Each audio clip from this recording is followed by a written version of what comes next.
Hey guys, Gary, alcoholic and drug addict in recovery. Um, so I just got back from an AA meeting and it was a good meeting. Today it's Friday night, almost 8 o'clock, Friday the 13th, right? And that's always been a good luck day for me. So I'm doing well.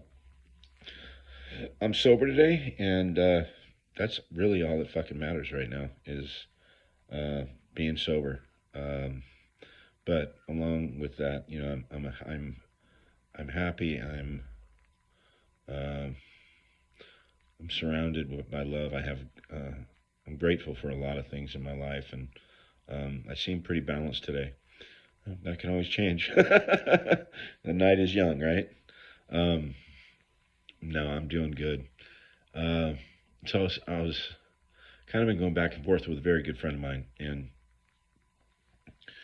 you know, we were talking about being sick, and are we sick? And she's like, we are not. I don't think we're sick. We can turn that sickness into a superpower, and um, I believe she's right, about that. Um, I don't think today I'm not sick. And the book talks about us having, what we have is a spiritual malady. And if we straighten out spiritually, the mental and physical will follow. It says in the book, and this is the book I'm talking about. This is the book I live by. This is my Bible, okay? And I believe it 100%. That's true. And I believe I've straightened out spiritually. And it's not, I haven't arrived, right? But I'm not sick when I got here. And it's a journey we're on. It's not a I win, right? Okay, I'm sober now, I win, and I could, graduate, start drinking again, because I believe I'm suffering from an illness, and that illness is alcoholism. Okay, but I'm not sick from alcoholism today. But I'm always going to be alcoholic. I can never drink safely again. I can never do drugs recreationally again. I've never done drugs recreationally. I mean, it started out that way, and I did them recreationally every day. That's the problem. And same with drinking. Um, so I drank recreationally every fucking day. So I've straightened out spiritually, and the mental and the physical has followed, just like the book said. So if you're new and you're just coming in and you feel sick and crazy, and crazy is a different thing. We are a little nuts. I believe that. I've been doing Alcoholics Anonymous and been in and out of recovery my whole life, and I do think,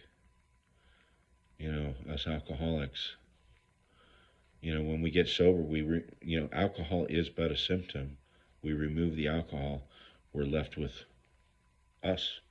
And us, some of us are damaged more than others. Some of us have done more damage to ourselves than others. Some of us straighten out, if we get in this thing, young, we could straighten out right away.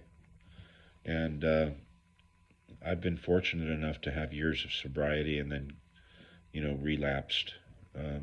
Had a couple big relapses in my tenure here in Alcoholics Anonymous. And one of my relapses lasted.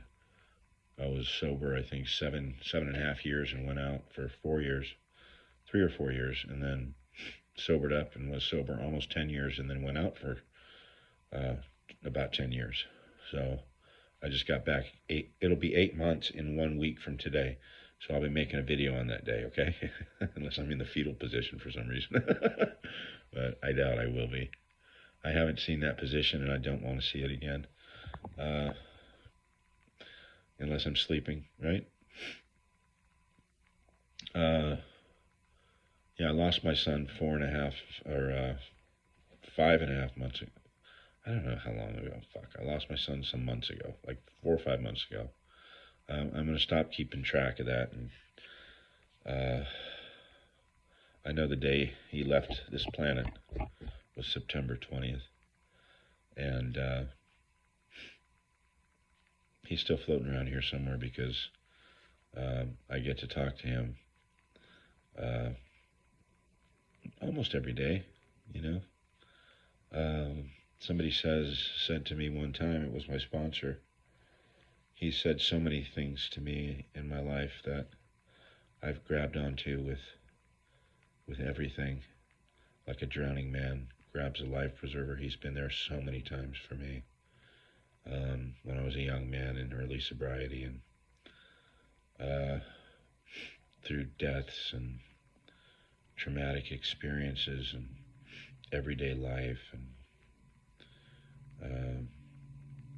uh, that self-leveling of pride and the swallowing big chunks of truth about myself. And he's watched me cry, laugh.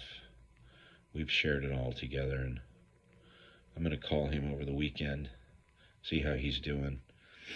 He's been doing some chemo treatment, and he's going to be fine. He has to do them every few months. But he said so many things to me, and they just resonated with me when he said them at the time. And we've shared so many of those moments that those things you remember for life, and those things that you take to your grave. Like there's those memories that you just remember forever, is what I'm trying to say. And I don't think we pick those memories. I'm getting these text messages just keep fucking coming in one after another right now, but so distracting. But there are moments in time that I don't think we choose them. I'll keep it on me. I've never chose them. I've never said, this is going to be one of those moments in time that I'm going to fucking remember forever, and then I remember it forever. I don't think we create those. I think they just happen throughout life. I mean, we have weddings, and, I've had children, and, I'll remember my wedding as a beautiful day, and I remember my every birth of every child like it was yesterday. And, we could say, yeah, those moments we picked or were chosen or whatever, but I'm talking about like conversations and things people say that resonate with you, that help you in this journey of sobriety. And I've shared so many with this man. There's not a day that goes by, right, that I don't think of things that he's said to me when I'm in a pinch, or even when things are going well. And I mentioned it on another video. What a fucking gift to hand over to somebody. That relationship. That is just such a. I'm so fortunate because I know people in life that have had sponsors and things like that, and that they're just a sponsor and they work steps with them, and they have a good relationship. And this relationship to me is just so much more. It's a spiritual one, and we've had our moments. We tried to do some business together, and that didn't work out too well, and I think we were both pissed at each other. And I put that aside. Like, if I want to hang on to that shit, like any resentment or something like that, or anything like that, and like I look at that business we did, and I go, okay, you know what? We didn't see eye to eye on that, and that's okay. But man, do we do sobriety perfectly together. It's been a perfect, harmonious relationship. Working steps together. Him listening to me. Now he listens to me, right? Because he's sick, and he just takes a lot of energy for him to talk. But I used to just listen to him talk about himself, right? Now he's got to listen to me when I call. So it's And I say that with humor, but I want to share this guy with you. Well, you know what? I do share him with you, and that's the beautiful thing about this relationship is I'm sure a lot of the things. Well, when I watch some of my videos, I'm at 10 minutes. I'm going to make it quick tonight, guys. But at at 10 minutes, um, I watch. What the hell was I just talking about? Oh, I watch some of these videos, and I listen to myself, and I'm like, that's the stuff Michael. Those are the things. I just said his name. I fucking whatever. He doesn't give a shit. But you know, you sound like him, and I'm not trying to. It's just it's the belief is ingrained in me, and once I removed the liquor and the drugs again, I'm back on track. So, going back to how I started this video, no, I don't believe I'm sick, but I do believe I'm a little nuts, and I embrace that nuts, being a little nuts. I embrace that, and you have to take it lightly because we are a little nuts. One day we're in tears, and the next day we're fucking just doing great. Well, it's like being manic or something like that, right? So I'm okay with that. And you know what? My little bit of crazy is what bonded me to the man I'm speaking to you about right now. That man named Michael. That I already broke his fucking anonymity over this goddamn video, right? But he that crazy bonded us. Our alcoholism is why we met. Our alcoholism is why we connected, and now we recover together. It's a we program. Like there is some people doing this thing with me over video, right? Over emails, over messages, and we are doing it together. And you guys know who you are. I speak to there's two women I speak to almost on a daily basis with these videos. Whenever I put them out, we're shooting messages back and forth. And one has a lot of time, and one just started this journey, right? And never met them, but I would do anything to help these people, you know. And I feel the same thing from them. It's we have this connection, and it's through this disease of alcoholism.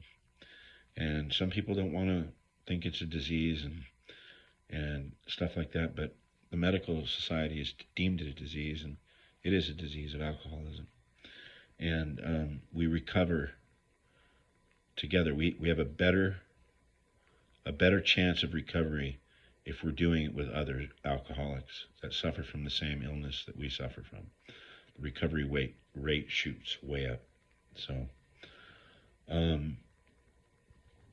tonight's meeting was about humility, and sometimes I don't even know what that word means, but I'm getting there. And because humility, because I always want to look good to everybody. I always want to look strong. I always want to be that pillar of strength. I always want to be the go-to guy. And who wants to be the one in trouble? And I think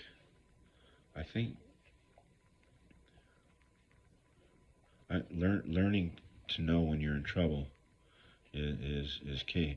And I'm surrounded by people. Sometimes I don't know I'm in trouble, and somebody that I talk to on a daily basis or something like that will say, "Hey, what's going on?" And I'm like, "Nothing, no, cool."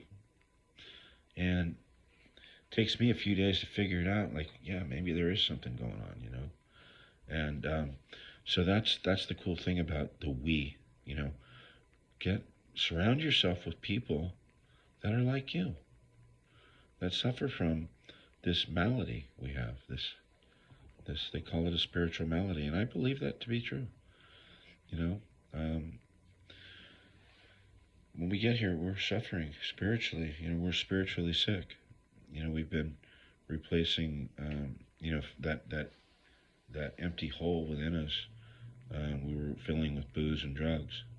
And when we remove that and we get sober, jump into recovery, we're not doing that anymore. We're left with ourselves, and we're left with a lot of insecurity, possessiveness, jealousy, control issues. Um, I have all of that stuff, and it can rear its ugly head on any given day.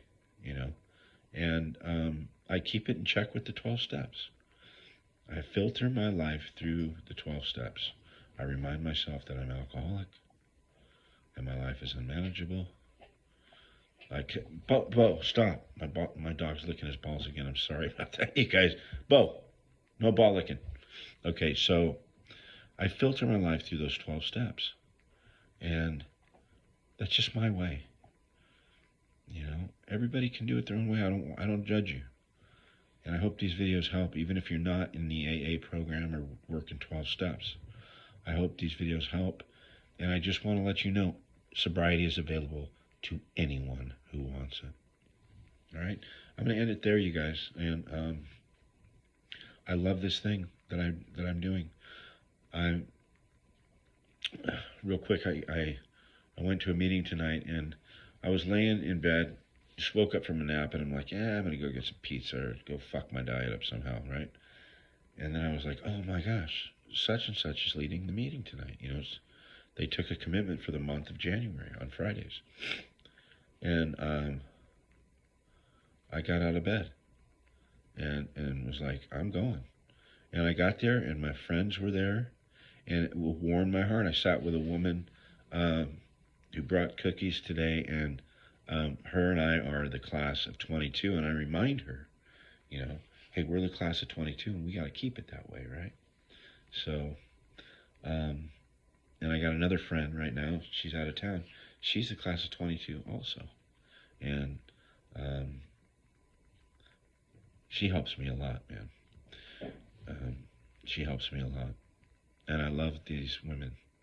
These great respect for both of them, and they are class of 22 with me, and they're my friends. And these are two women that, if you talk to them, I am fucking honored, right? That these women are my friends. I mean, they are class acts, like my friends that I'm meeting on these videos, doing these videos, just class acts. And yeah, I'm filled with gratitude. And if you're not grateful, make a list, right, of everything that you are grateful for, and that'll put your life in perspective. Okay? So 18 minutes, 18 seconds. Remember, you guys, the Impact Foundation, LA.org, started by an Energizer Bunny friend of mine named Vicky. She never stops, never sleeps, just keeps going. And she started the foundation in honor of her son, Chase Malone. And Chase died from an accidental fentanyl overdose, like my son died from an accidental fentanyl overdose. And she took all that pain that she had, and she turned it into a positive. And she helps people. That's what she does 24/7, man. She's just always going. I call her the Energizer Bunny because she never fucking stops, man. She's got way more energy than I could ever have, and way more drive than I could ever have. And she is focused and driven and, hell-bent on getting this thing going. Very awesome woman. So go on the website, okay? Check it out, the Impact Foundation, LA.org. Check out the website. Check out the players involved. See what the foundation does. It's designed to help people in need, and we got to give in order to receive. That's a perfect place to give your money. So thank you, guys. Till next time.